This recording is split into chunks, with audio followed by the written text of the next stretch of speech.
नमो भगवते वासुदेवाय नमः। ओम गणेशाय नमः। नमस्कार भक्तजनों, आप सभी को आपके इस अपने YouTube चैनल शिव शक्ति पर हार्दिक स्वागत है। इस वीडियो में हम सुनेंगे पुरुषोत्तम मास, जिसे अधिक मास भी कहते हैं, कि महात्म कथा का 10वां अध्याय। भक्तजनों, जैसा कि आप जानते हैं, पुरुषोत्तम मास पूरे 3 साल में एक बार आता है। ये पूरा मास भगवान श्री हरि विष्णु को समर्पित है। इस माह में किए गए पूरे पूजा पाठ जप तप का फल भगवान श्री विष्णु को समर्पित होता है। तो आइए सुनते हैं। इसके पहले हमने पुरुषोत्तम मास महात्म कथा का 9वां अध्याय सुना था। उस 9वें अध्याय में द्रौपदी, जो कि अपने पूर्व जन्म में जो कि मेधा मुनि के पुत्री थी, उन्होंने कैसे दुर्वासा ऋषि से मिली और अपना दुखड़ा बताया, उसका हमने कथा सुना था। अब दुर्वासा ऋषि ने द्रौपदी को जो मदद की, उसके बारे में इस अध्याय में हम सुनेंगे। तो आप लोगों से अनुरोध है, कृपया कर इस वीडियो को पूरे ध्यान से और भक्ति पूर्वक सुने और अंत तक बने रहे, ताकि इस कथा के श्रवण से मिलने वाले पुण्य फल की प्राप्ति आपको हो और आपके जीवन के दुखों का, दर्दों का खात्मा हो और आपको आपके मनोवांछित कामना की पूर्ति हो। तो भक्तजनों, आइए 10वां अध्याय का रसपान करें।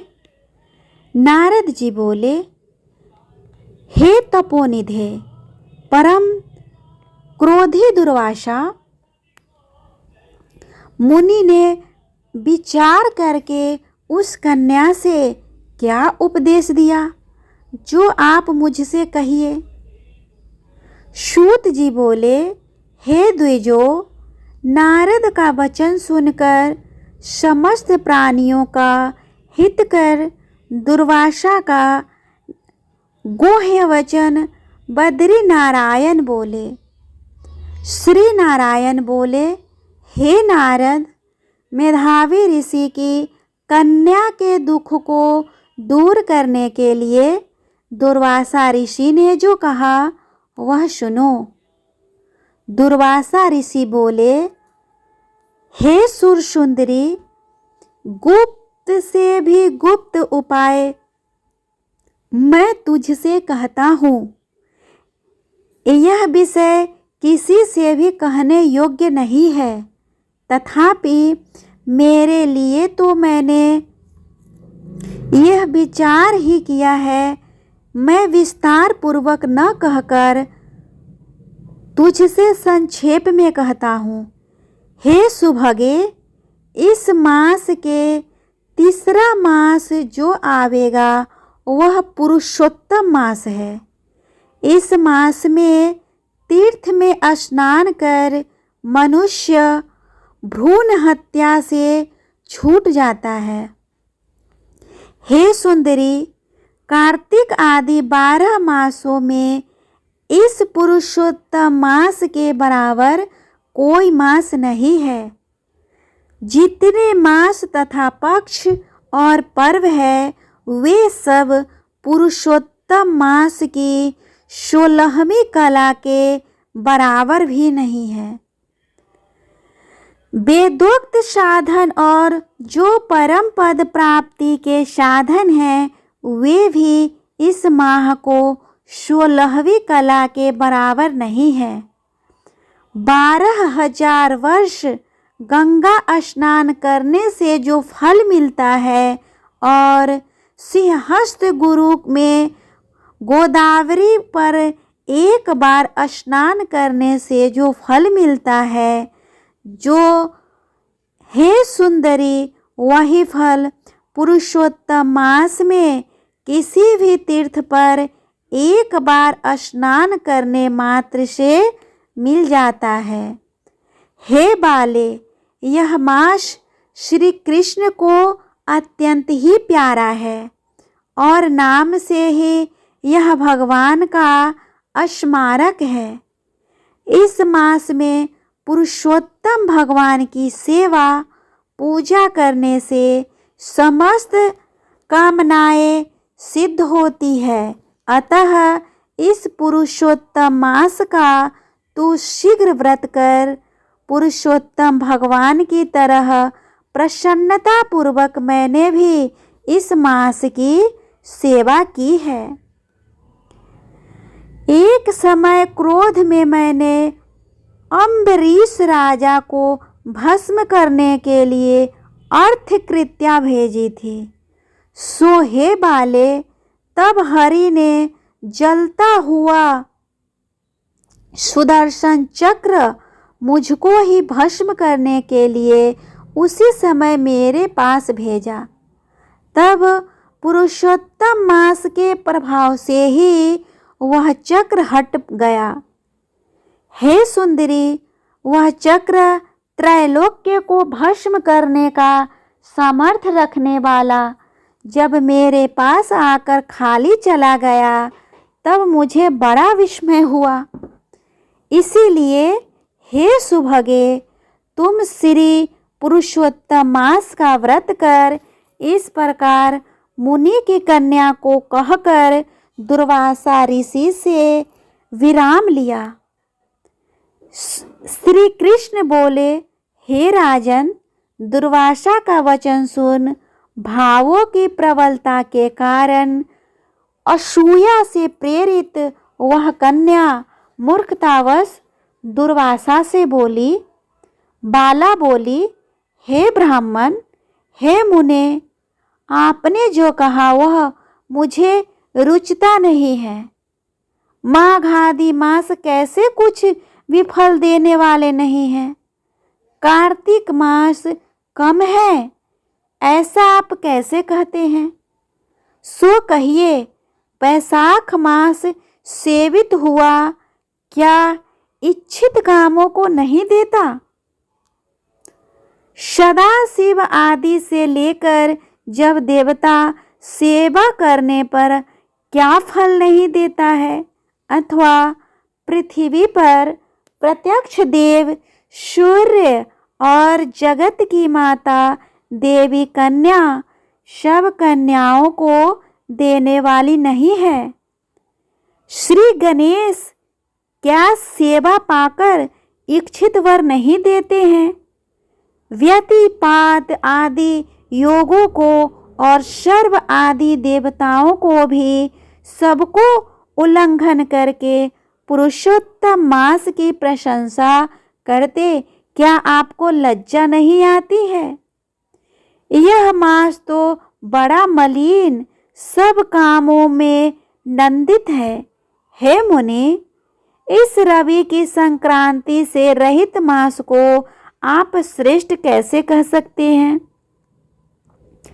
तब दुखों को छुड़ाने वाले परम श्री हरि को मैं नहीं जानती हूँ।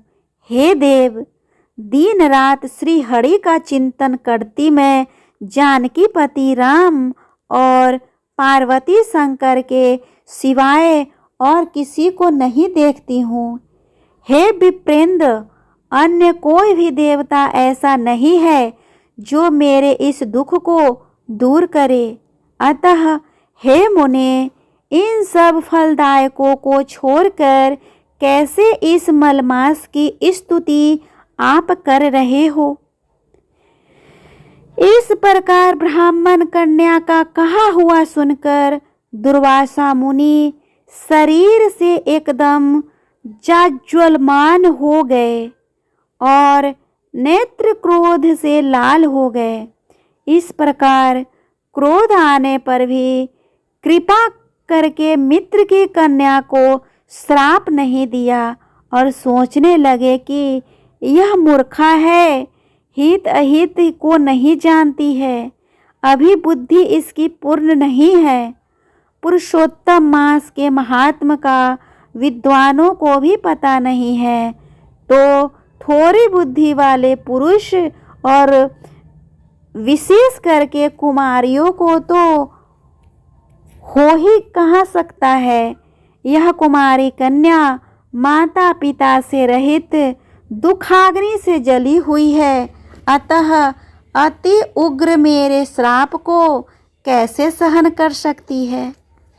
इस प्रकार सोचकर कृपा में मन में उठे क्रोध को शांत किया और